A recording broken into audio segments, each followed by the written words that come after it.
And let me tell you how I became a Republican. It was when I was Jimmy Carter's campaign manager. Now you all are looking at me and you're, okay, laugh if you want. You're looking at me and you don't believe I managed his campaign, but I did.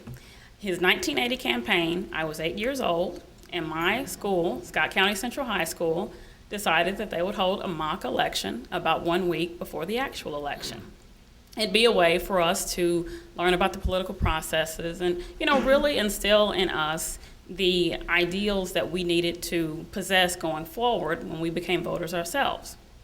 Well, every class got to choose 2 people who would be the campaign advisors or managers for Carter and the Reagan campaigns. My class chose a friend of mine and myself. So then she and I were to choose which candidates we would support. Well, for me, it was a no-brainer. I had heard plenty about Carter. I knew he was a Democrat. I knew he was for black people and for poor people. And so I figured, okay, well, that's who I'm gonna work for. I didn't even give her a chance. So I said, Carter's my guy, because everybody I knew, family, friends, people at church, that's all I had heard. Carter's for black people and poor people.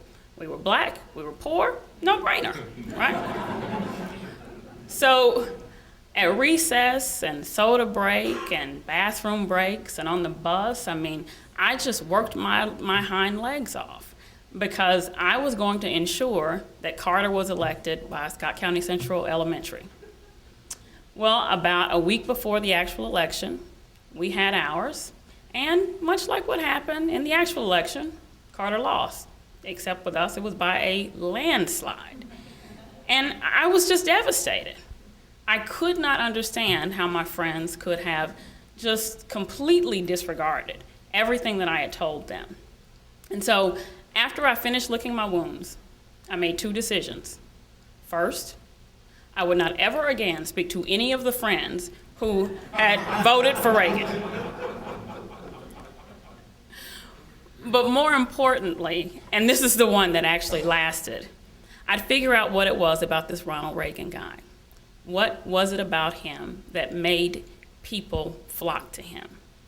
And so over the course of the next few weeks and months and ultimately years, I watched him. I listened to him. Every speech he gave, every press conference, everything there was about Ronald Reagan, I wanted to know, and I set about doing it. And I learned something over the course of time.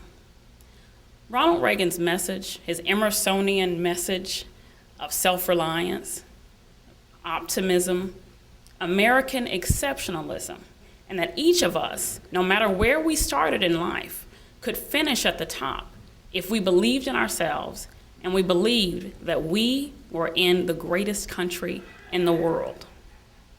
That was the same message that I got at home from my parents, 2 poor black people from Mississippi.